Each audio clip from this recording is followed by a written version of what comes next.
Hello everyone.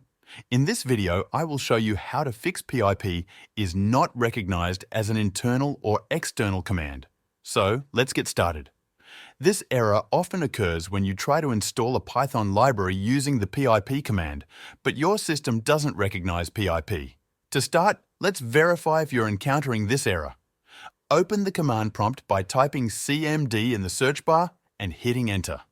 Once open, type PIP and press enter.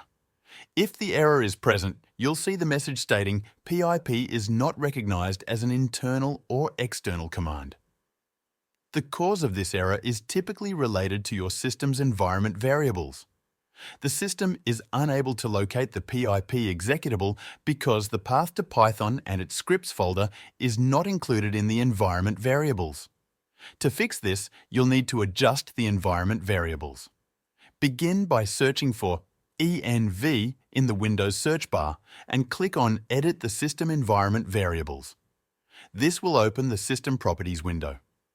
In the System Properties window, navigate to the Advanced tab and click on the Environment Variables button. You'll see two types of variables, user variables and system variables.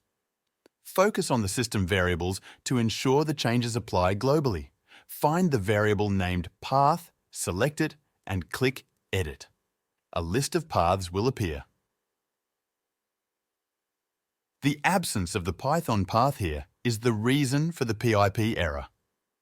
Next, let's add the necessary paths.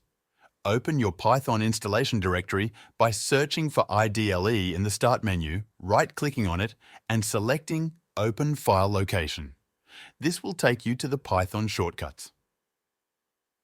Right-click on the IDLE shortcut and select Open File Location again to navigate to the actual installation directory of Python.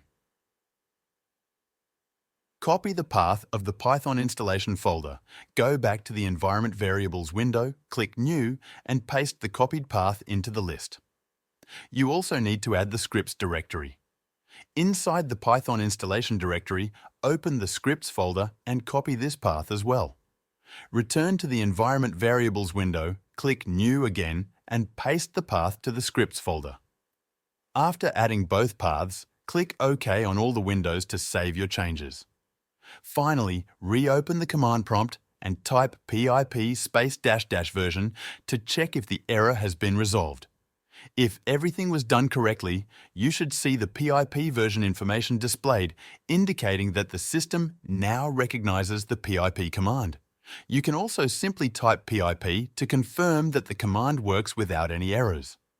By following these steps, you've successfully set up your environment variables, allowing the system to recognize PIP and enabling you to install Python libraries without issues. If this video helped you out, make sure to join the Show Me Software free newsletter. It's linked in the description below. In this newsletter, I will tell you about the latest software tools and AI that can make you more productive at work and also improve your personal life in many different ways.